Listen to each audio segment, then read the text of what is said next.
नमः शिवाय. परमपूज्य आई लिखित परमार्थ मार्गदर्शन भाग पहिला. गोपाळकाला. गोष्ट 71. एक श्रीमंत गृहस्थ होता. त्याला त्याच्या आजारावर एका वैद्याने जमिनीला पाय लावू नये असे पथ्य सांगितले.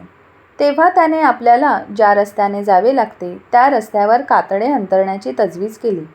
परंतु दिवसेंदिवस कातड्याचा व्याप वाढू लागल्यामुळे त्या गृहस्थाला पैशाची टंचाई भासू लागली. तेणे करून तो फारच कंटाळून गेला. शेवटी त्याने एका साधूपुढे आपली ही अडचण मांडली. त्यावर त्याने पायाला कातड्याच्या वहाणा करून घेण्यास त्यास सुचविले.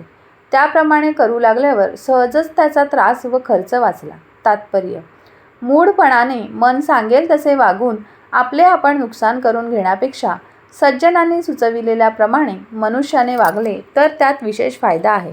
श्री गोपाळ कृष्ण महाराज की जय. श्री गोपाळ कृष्ण महाराज की जय. श्री गोपाळ कृष्ण महाराज की जय. परमपूज्य गुरुदेवता श्री कलावती माता की जय. परमपूज्य गुरुदेवता श्री कलावती माता की जय. परमपूज्य गुरुदेवता श्री कलावती माता की जय.